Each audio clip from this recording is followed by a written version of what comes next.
اپنی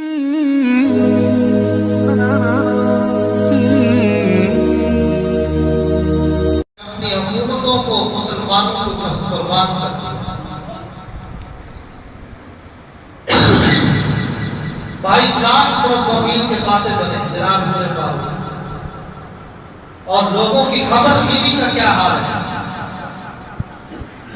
آپ کے غلام اسلم رضی اللہ تعالیٰ عنہ فرماتے ہیں کہ ایک رات سردیوں کی رات ہے، بہت ساری سردی ہے، جناب عمر فاروق رضی اللہ تعالیٰ عنہ نے مجھے اپنے ساتھ لیا، کہنے لگے آؤ لوگوں، آؤ جا کر لوگوں کی خبر گیری کریں، لوگوں کے احوال معلوم کر لیں۔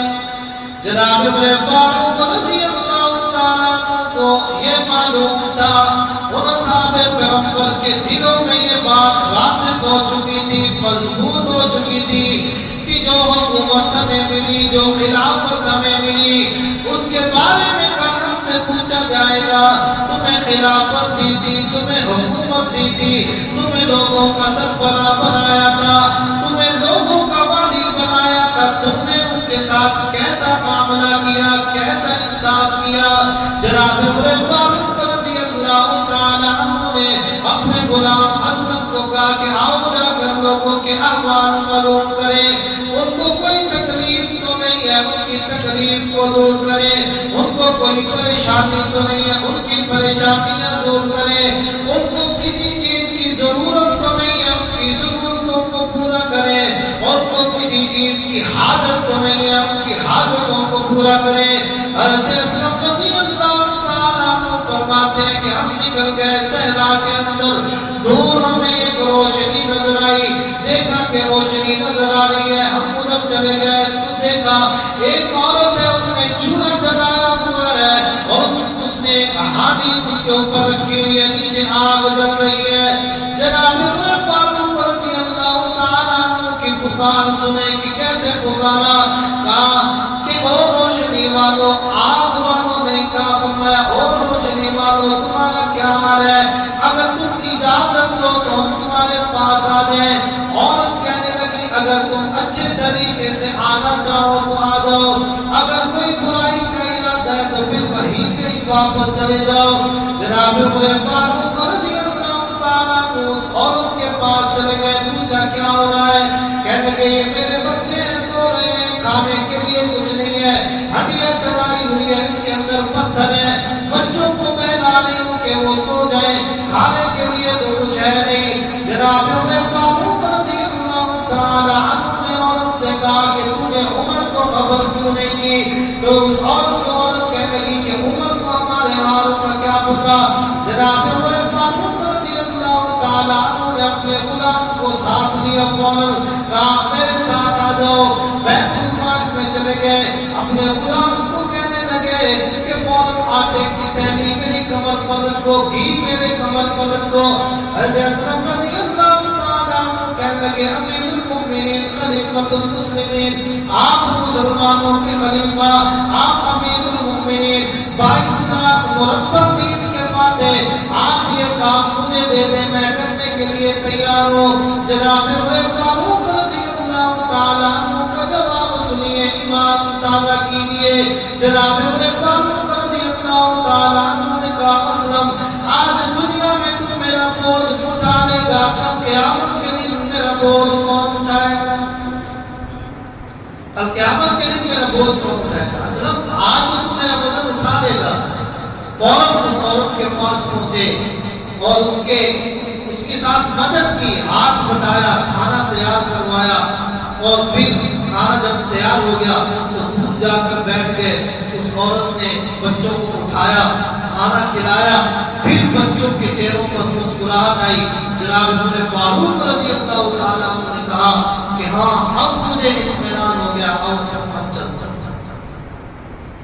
22 لاکھ مربع میل کا فاتح، لوگوں کی خبر گیری، رات کے وقت تہجد بھی پڑھ رہے ہیں، نماز بھی پڑھ رہے ہیں، راتوں کو مصلے پر بھی ہیں، لوگوں کے احوال بھی معلوم کر رہے ہیں۔ اور آج مسلمانوں کے حکمران ہیں، قتلوں پر قتل ہو رہے ہیں، ناانصافیوں پر ناانصافی ہو رہی ہیں، کوئی پوچھ نہیں، ہمارے عدالتوں کے انتظامات دیکھ لیں، ان کا نظم دیکھ لیں، ایک کیس چلتا ہے، سب کچھ موجود ہے، قاتل سامنے ہے، لیکن ضرورت نہیں ہے کہ اس کو پھانسی دی جائے۔ کتنے سالوں تک کیس چلتے ہیں، آخر جو مدعی ہوتے ہیں یا تو وہ اپنا کیس واپس دے دیتے ہیں، ان کے پاس پیسے ختم ہو جاتے ہیں۔ تو میں محترم دوستو، جب رعایا قرآن و سنت کے تابع ہو تو پھر حکمران بھی قرآن و سنت کے تابع ہوتے ہیں۔ جناب عمر فاروق رضی اللہ تعالیٰ عنہ کا دور ایسا دور گزرا ہے کہ ان کے دور میں ناانصافی تو بالکل بھی نہیں ہوئی۔ ایسا انصاف کر کے دکھایا، ایسا انصاف کر کے دکھایا کہ ان کے انصاف کا یہ عالم تھا کہ ایک ہی گھاٹ پر بکری بھی پانی پیتی ہے اور ایک ہی گھاٹ پر شیر بھی پانی پیتا ہے۔ مجال نہیں ہے کہ شیر غلط نظر اٹھائے بکری کی طرف۔ آج مسلمان کیوں پریشان ہیں؟ آج مسلمانوں کے قرآن پر حملے ہو رہے ہیں۔ قرآن کی بے حرمتی سویڈن کے اندر ہوئی ہے، اس وقت مجال کوئی نہیں تھی، حالانکہ مسلمان کم تعداد میں تھے، مال و اسباب بھی نہیں تھا، لیکن ان لوگوں نے اللہ کو راضی کر لیا تھا۔ اللہ رب العزت نے ان کا روب اور دبدبہ ایسا بٹھایا تھا کہ 100 میل 200 میل کئی دور سلطنت ان کے ناموں سے کام کی۔ جناب عمر فاروق رضی اللہ تعالیٰ عنہ ایسی مثال کیا، ایسی حکومت کیا، قحط کا زمانہ پڑا، لوگ اٹھ کر مدینے کی طرف آ گئے، چاروں طرف مدینے کے اطراف میں لوگ ہی لوگ ہیں۔ جناب عمر فاروق رضی اللہ تعالیٰ عنہ نے اپنے صحابہ کی ڈپٹیاں لگا دی، کام سپرد کر دیے، کہنے لگے کہ قحط بہت زیادہ بڑھ چکا ہے، اس لیے لوگ آئیں گے مدینے کے چاروں طرف، مدینے کی حدود سے باہر لوگ ہیں، کھانے کا انتظام کیا۔ جناب عمر فاروق رضی اللہ تعالیٰ عنہ نے پہلی رات کہا لوگوں کی گنتی کرو کہ کتنی لوگ ہیں۔ حضرت عمر فاروق رضی اللہ تعالیٰ عنہ کے پاس دسترخوان پر بیٹھ کر کھانے والے 22 لاکھ مربع میل کا فاتح امیر المؤمنین ہے، خلیفۃ المسلمین ہے۔ فرمایا، لوگوں نے بتایا کہ امیر المؤمنین آپ کے ساتھ اس دسترخوان پر بیٹھ کر کھانے والے 7000 لوگ ہیں، اس کے علاوہ جن لوگوں کو کھانا دیا گیا وہ 40,000 لوگ ہیں۔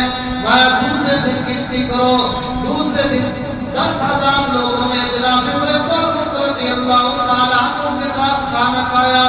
اطراف مدینہ دور دراز کے جتنے بھی لوگ وہاں موجود تھے جن کو کھانا تقسیم کیا گیا، تقریباً 50,000 لوگ۔ کئی دن گزر گئے، جناب عمر فاروق رضی اللہ تعالیٰ عنہ نے ایام کے اندر نہ ہی وہ اپنے گھر کے اندر گئے، نہ اپنی بیوی کے پاس بیٹھ کے کھانا کھایا، نہ بچوں کے پاس بیٹھ کے کھانا کھایا۔ 22 لاکھ مربع میل کا فاتح ہے، لیکن ان غریبوں کی ہمدردیاں، ان غریبوں کے ساتھ بیٹھ کر کھانا کھایا تاکہ لوگوں کو پتہ چل جائے کہ اسلامی تعلیمات یہ ہوتی ہیں، اسلامی اقدار یہ ہوتے ہیں، اسلامی حکمران یہ ہوتے ہیں کہ ان کے سامنے جو لوگ ہوتے ہیں ان کے اندر کوئی فرق نہیں، صرف فرق اس لیے کیا جاتا ہے کہ وہی سب سے زیادہ عزیز ہوگا جو جس کا تعلق اللہ رب العزت کے ساتھ سب سے زیادہ مضبوط ہوگا۔ اتنا عرصہ پھر بارش ہوئی، قحط دور ہوا، لیکن اس دور کے اندر، اس عرصے کے اندر اپنے گھر نہیں گئے، رات دن وہاں گزارے، پھر ان کو روانہ کیا، پھر سامان دے کر روانہ کیا کہ جاؤ اپنے علاقوں میں چلے جاؤ۔ یہ جناب عمر فاروق رضی اللہ تعالیٰ عنہ کا دور ہونے والا ہے۔ آج لوگ کہتے ہیں کہ خلفائے راشدین کو اہل بیت سے محبت نہیں تھی۔ یمن سے جوڑے آئے، جناب عمر فاروق رضی اللہ تعالیٰ عنہ نے سب میں تقسیم کر دیے، کیونکہ بڑی عمر کے سارے کپڑے تھے۔ تو شام عصر کے وقت روضہ رسول اور منبر رسول کے درمیان بیٹھے، دیکھا کہ حسن و حسین آ رہے ہیں، لوگوں کو کھلاتے ہوئے آ رہے ہیں۔ جناب عمر فاروق رضی اللہ تعالیٰ عنہ کے دل میں کہ سب لوگوں نے نئے جوڑے پہنے ہوئے ہیں اور حسن و حسین جو حضور کے نواسے ہیں، علی کے نور نظر ہیں، فاطمہ کی لخت جگر ہیں، ان کے جسم پر نئے جوڑے نہیں۔ افسوس ہوا، لوگوں کو کہا کہ جو جوڑے میں نے آپ کو دیے مجھے اس پر خوشی نہیں۔ لوگوں نے پوچھا کیوں؟ فرمایا کہنے لگے کہ اس لیے کہ ان کے حسن و حسین کے بدن پر نیا لباس نہیں آیا۔ وجہ یہ تھی کہ کپڑے بڑی عمر کے تھے۔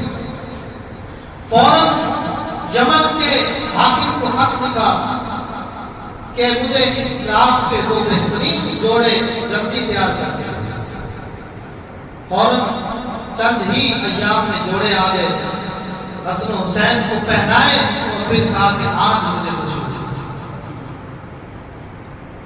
کبھی اپنے بیٹے کے لیے جوڑے نہیں بنائے، اپنے لیے خود نہیں بنوایا، لیکن حضور صلی اللہ علیہ وسلم کے نواسوں کی محبت میں، اہل بیت کی محبت میں ان کے لیے جوڑے۔ لیکن لوگ آج بھی ان پر تانا زنی سے باز نہیں آتے، تانا تشریح کرتے ہیں۔